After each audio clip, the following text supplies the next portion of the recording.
Hello à tous, je vous retrouve aujourd'hui pour vous faire ma vidéo de présentation de ma palle pour le challenge avril autour de la SF.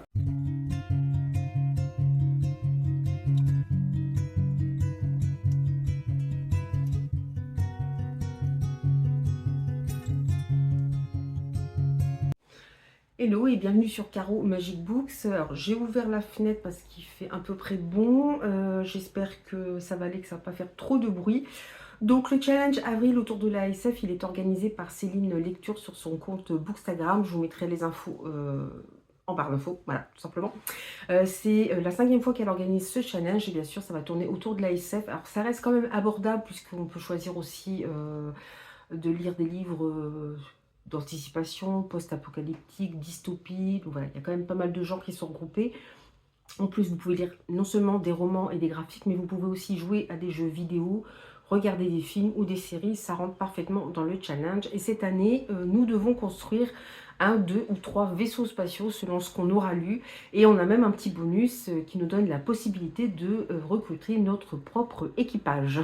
Alors le premier vaisseau que nous allons construire est en fait une capsule spatiale qui s'appelle Aurora. Alors peut-être que vous aurez la référence. Moi je suis allée voir sur internet parce que je ne connaissais pas. Apparemment ça vient d'un jeu vidéo. Mais j'avoue que je n'en sais pas plus. N'hésitez pas à me dire en commentaire si vous connaissez. Et là il va falloir qu'on construise une coque, un moteur et un système de navigation. Et d'abord pour construire la coque, il va falloir lire un classique ou regarder un classique ou jouer avec un classique. Moi j'ai pris deux livres de Isaac Asimov. Je pense que dans la série classique de SF, on ne fait pas mieux. Fondation, un qui regroupe les trois, enfin la trilogie principale de Fondation, qui est Fondation, Fondation et Empire, et seconde Fondation, et puis Némésis, toujours de Isaac Asimov. Alors dans Fondation, pour ceux qui ne connaîtraient pas, moi j'ai jamais lu Asimov personnellement, on va suivre Harry Seldon qui a inventé la psychohistoire. La psychohistoire, elle permet de deviner, enfin de faire des prévisions selon les mouvements de foule, c'est-à-dire ce qui va se passer dans le futur. Là, nous sommes vraiment dans un futur lointain. Les humains ont conquis l'espace, sauf que Harry Seldon prévoit que l'Empire va s'effondrer et que pendant des siècles et des siècles, l'humanité va être dans un chaos total. Avec cette méthode, il est possible, en changeant quelques petites choses, de faire en sorte que ce chaos dure beaucoup moins longtemps. Et ce qui est intéressant, c'est que voilà, il y a cette étude effectivement des mouvements de population, mais on sait aussi que grâce à certains individus qui vont faire ou pas faire certaines choses, on peut changer ce qui va arriver. Je trouve ça vraiment très intéressant. Ça a été adapté en série sur Apple TV. Je n'ai pas vu la série, mais voilà, ça me tentait depuis un moment. Alors j'ai entendu dire d'un côté que c'était quand même abordable pour de la SF de Asimov, d'un autre côté que ça ne l'était pas. Je ne sais pas trop, on verra. Et puis pareil, j'ai pris celui-ci, je l'ai exhumé de ma palle. C'est Némésis. Alors là, on est dans un autre style puisque Némésis, c'est le nom que des savants ont donné à une étoile qui se rapproche dangereusement du Soleil. Donc ce qui va être catastrophique pour les humains. Sauf qu'il n'y a qu'une poignée de savants qui sont au courant de ce qui va se passer. Et ils essaient de trouver un moyen de sauver la Terre. Voilà. Donc à voir.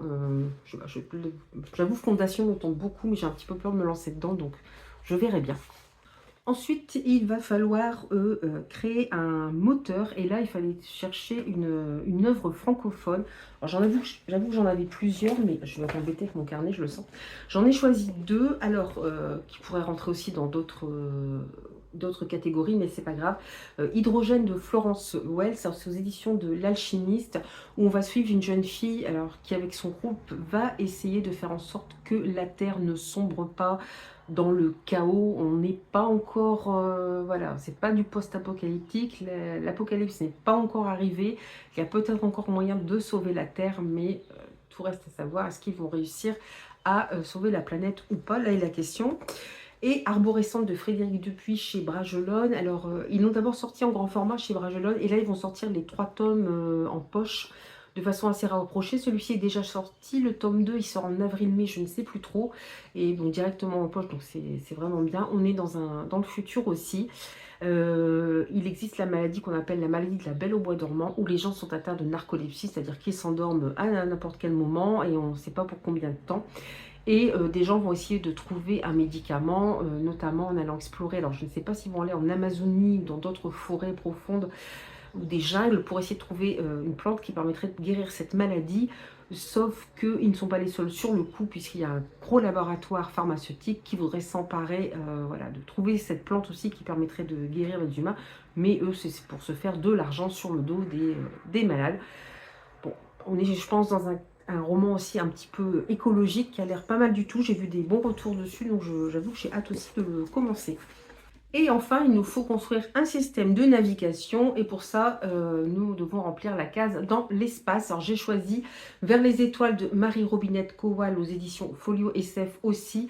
On est en 1952, une météorite vient de s'écraser sur la côte est des États-Unis, faisant des millions de morts. Alors comme on est en pleine guerre froide, les États-Unis pensent que c'est peut-être les Russes qui sont derrière tout ça. Et on va suivre Elma, qui est un génie des mathématiques et une ancienne pilote de la Seconde Guerre mondiale, et Nathaniel, qui est ingénieur et qui essaie de convaincre le gouvernement que les Russes n'y sont pour rien et que le seul espoir de l'humanité réside dans le fait qu'ils aillent dans l'espace. D'où le titre Vers les étoiles, d'où le fait que j'ai choisi ce livre pour remplir cette case. Cette fois, nous allons passer à la construction d'une navette spatiale Serenity. Alors, c'est pareil, je suis allée voir sur Internet parce que je ne connaissais pas. Alors, apparemment, Serenity, c'est une série, j'en ai jamais entendu parler, qui se passe dans l'espace, qui a un petit côté western, qui a été créé par Joss Whedon, le papa de Buffy contre les vampires. J'avoue que je ne connais pas, alors n'hésitez pas à me dire si vous connaissez, si vous avez la référence, parce que moi ça ne me parle pas.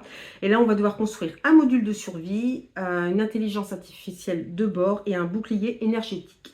Alors pour le premier module de survie, il fallait choisir un post-apo. Alors post-apo, là j'en ai plusieurs, mais j'en ai mis qu'un seul, parce que sinon ça va durer des heures. J'ai choisi Le Nouvel Ordre Animal, tome 6 de Julie Bogno. C'est une série que j'ai commencé déjà depuis un petit moment, que j'aime beaucoup, qui est publiée sous forme de feuilleton. Voilà, des formats assez courts qui sortent régulièrement. Et là, on suit des humains. Alors, les humains vivent tous sous des bulles, puisque les animaux se sont rebellés et attaquent les humains, même les animaux domestiques. Et on va suivre Léonie et ses amis. Alors, si l'extérieur c'est une véritable jungle, à l'intérieur c'est pas tellement mieux parce qu'on a les dirigeants, les riches qui vivent dans les tours, qui sont restés debout, qui vivent très confortablement, alors que les autres vivent en bas des tours dans des bidonvilles. Qui plus est, les enfants qui sont nés après cette révolte des animaux ont d'étranges pouvoirs et ils sont enlevés à leur famille, emmenés dans les tours et ils ne les revoient plus. Léonie est enceinte en plus dans le premier, donc voilà, vous voyez un peu tout ce que ça entraîne. C'est vraiment prenant, c'est haletant, il y a sans arrêt des rebondissements, ça se tient. J'ai hâte. En plus, celui-ci, d'habitude, on a un animal sur la couverture, là on a un homme. Alors je ne sais pas qui est ce mystérieux personnage, j'ai des doutes, mais je ne suis pas sûre à 100% non plus de qui ça peut être. Mais voilà, c'est une bonne série post-apo que je vous conseille vraiment.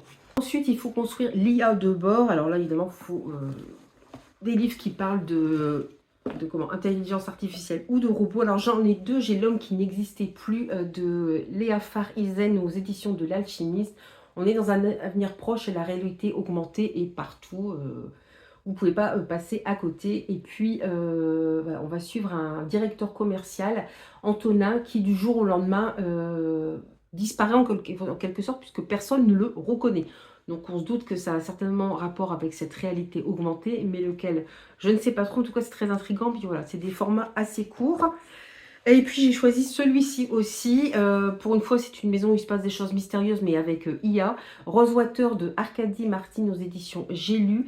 Alors là, pareil, nous sommes dans le futur. Toutes les maisons ont des intelligences artificielles, sauf que cette maison-ci, qui a été construite par un architecte très connu, a une intelligence artificielle dans chaque pièce, qui est beaucoup plus rare.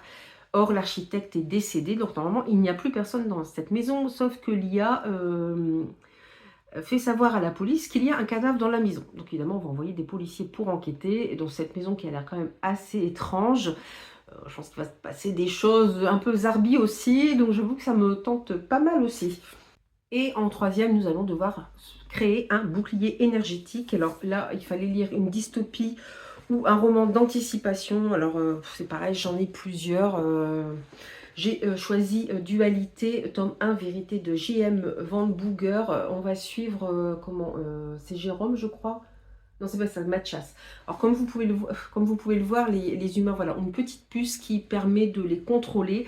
Alors, certes, ça permet de les guérir de toute maladie, ça permet d'empêcher les crimes, mais surtout, bah, ils n'ont plus vraiment de liberté. Sauf que notre personnage, Matisse, bah, sa puce, son implant ne le contrôle pas complètement. Il n'en a rien dit. On va suivre d'autres personnages aussi, notamment son père, qui apparemment trafic avec des gens qui habitent de l'autre côté du mur. Je suppose que l'autre côté du mur sont les gens qui n'ont pas d'implant. Et on va suivre aussi un autre jeune homme qui veut suivre sa famille, qui est assez toxique. Voilà. Donc on est, je pense, dans de la dystopie, puisque ça va être des personnages, peut-être le personnage principal a l'air assez jeune. Bon, voilà, ça fait un petit moment que j'ai dans ma palle, donc j'aimerais bien le sortir aussi de ma palle. Ensuite, nous allons enfin construire notre vaisseau interstellaire qui n'est autre que le Nostromo, le vaisseau de Alien, le 8e passager, donc le tout premier Alien, qui a beau être un vaisseau interstellaire, n'empêche qu'il y a une méchante bébête dedans. Et pour le construire, nous avons besoin de l'hyperpropulsion, d'un capteur gravitationnel et d'une cuve de stase. Alors, pour l'hyperpropulsion, il faut choisir un roman qui se passe dans le futur. Alors, c'est pareil, j'en ai plusieurs. J'en ai choisi un, Alien Earth de Megan Lindholm, qui est plus connue sous le nom de Robin Hobb, le nom sous lequel elle a écrit Les Aventuriers de la mer et L'Assassin Royal. Voilà, donc là, on est dans le futur. La Terre est morte et les humains ne doivent leur survie qu'à des espèces d'insectoïdes, je sais pas trop, d'aliens, les arthroplanes qui les ont transférés sur les planètes jumelles de Castor et Pollux.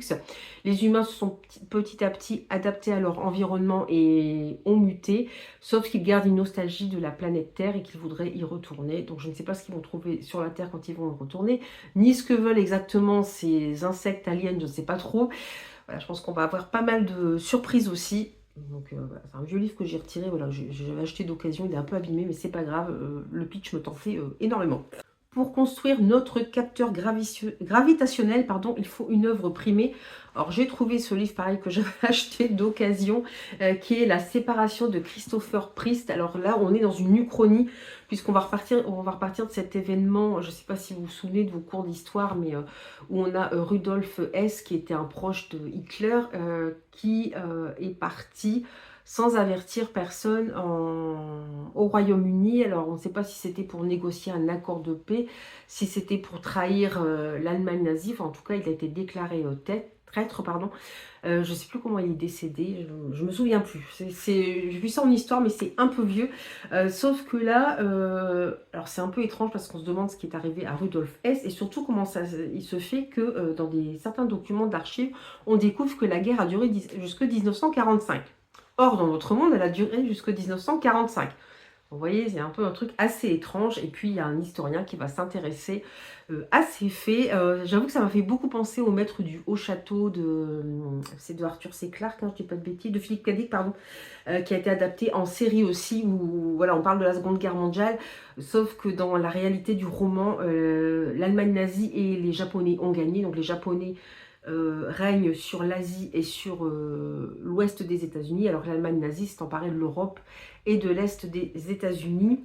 Et il y a un homme qu'on appelle le maître du haut château, c'est une rumeur qui court, une légende, on ne sait pas trop, qui raconte une toute autre histoire où il est question de la victoire des Alliés sur l'Allemagne et le Japon. Ce livre m'avait traumatisé, hein. C'était la première chronique que je lisais, donc ça m'avait traumatisé, mais j'avais vraiment adoré. Et j'avais beaucoup aimé aussi la série qui était... alors, je sais pas à quel point elle prenait des libertés par rapport au roman, mais en tout cas c'était vraiment bien fait, c'était vraiment prenant.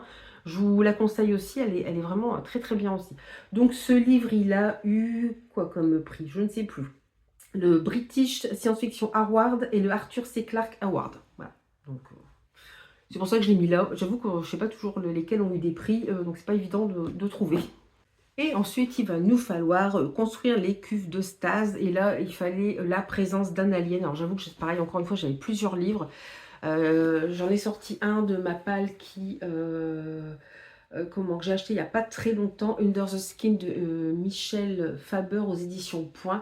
C'est Jodie des livres de la crypte qui en avait parlé. Et on suit une jeune femme qui séduit des hommes et pour les amener à une créature.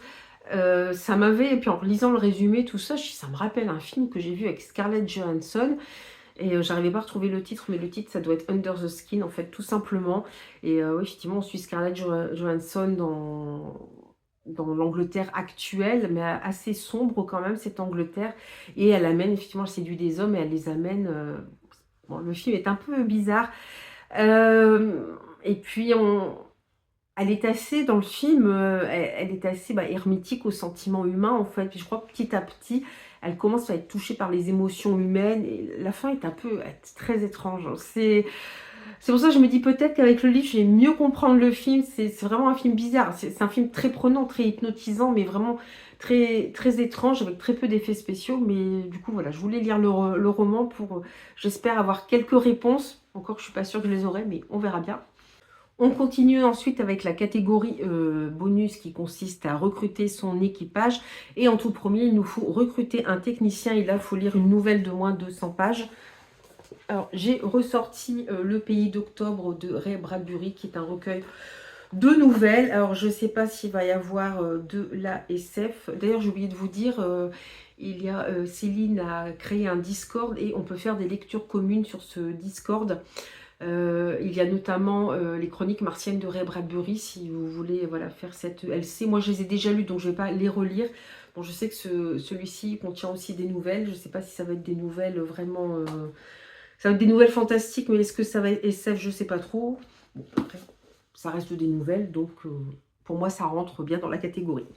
Ensuite, il nous faut recruter un pilote et pour ça, il va falloir effectuer un voyage dans le temps. Alors moi, j'ai pris Eversion d'Alastair Reynolds. J'ai laissé le bandeau comme d'habitude, alors je ne sais même pas, c'est chez Le Bélial.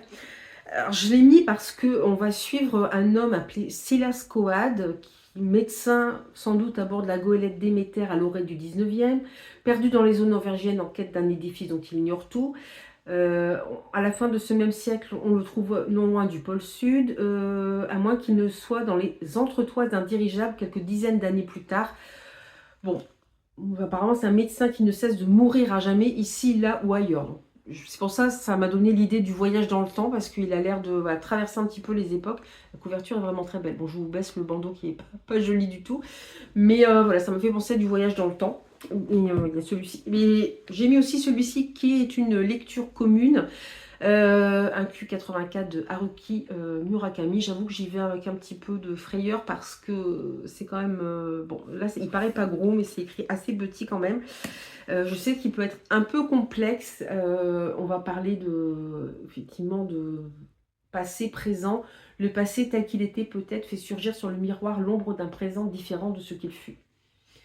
Une œuvre hypnotique et troublante, un roman d'aventure, une histoire d'amour, deux êtres unis par un pacte secret. Donc je sais pas, je l'ai mis en voyage dans le temps, mais je sais pas trop de quoi ça parle. Je crois que c'est très difficile à définir un Q84. En plus, c'est une trilogie aussi, donc bon, ça me fait recommencer une saga, mais voilà, parmi toutes les lectures communes, en fait, il y en a très peu que... Il y en avait que deux que j'avais pas lu, il y en a un, je l'ai pas. Celui-ci, je l'ai emprunté en médiathèque, donc je me suis dit, allez, je vais au moins faire une lecture commune sur le Discord quand même.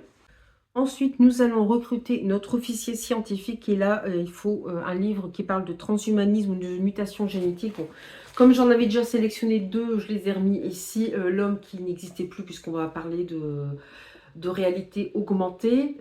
Ça va être lié au transhumanisme et Alien Earth, puisque n'importe quoi. Les humains ont muté aussi. Bon, voilà, j'avoue que là, j'en ai pas trouvé énormément. Je suis sûre que j'en ai plein ma palle quelque part, mais... Bon, après, je me donne le droit de changer un petit peu ma palle aussi, surtout que je vais recevoir d'autres livres, donc on verra aussi au fur et à mesure de l'avancée ce que j'ai comme livre qui pourrait rentrer aussi dans ce thème. Ensuite, il va nous falloir recruter un spécialiste des sorties extravéhiculaires, et là, il fallait choisir une BD.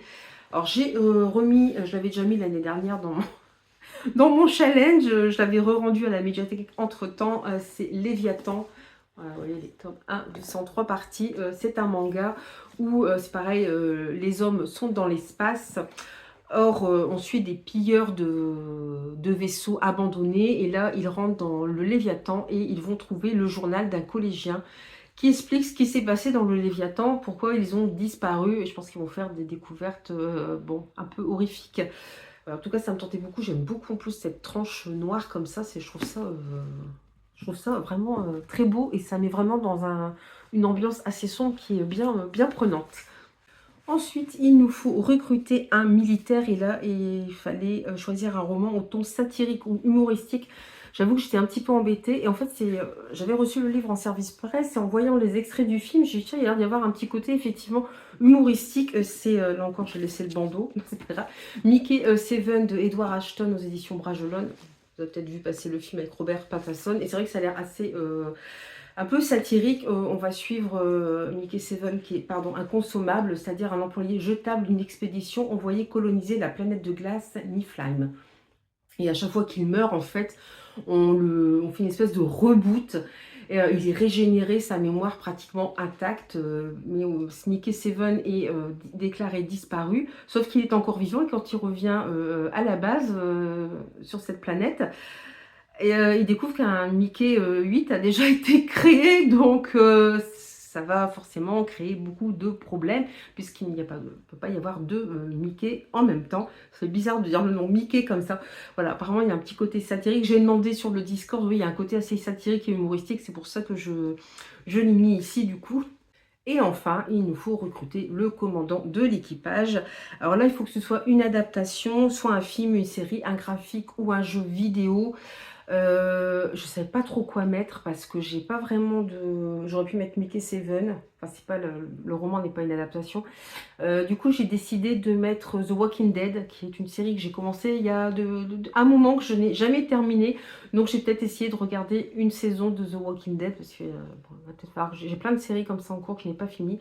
Et ce serait pas mal que je la termine quand même, ou que au moins j'essaie de continuer une saison. Et on verra. Voilà, donc c'en est terminé pour cette palle d'avril autour de la SF. N'hésitez pas à me dire si vous aussi vous comptez participer ou lire peut-être un ou deux livres SF pour fêter un petit peu ce mois d'avril autour de la SF, voilà, qui est un genre souvent boudé, peut-être un peu sous-coté et parfois qui fait peur aussi, je pense, hein, mais voilà, tout ce qui est anticipation, tout ça, c'est quand même un petit peu plus lisible, donc pourquoi pas, allons-y. Moi, je vais faire ce que je peux. Je vous avoue que je ne me mets pas de pression parce que j'ai beaucoup de services presse qui ne rentrent pas forcément dedans.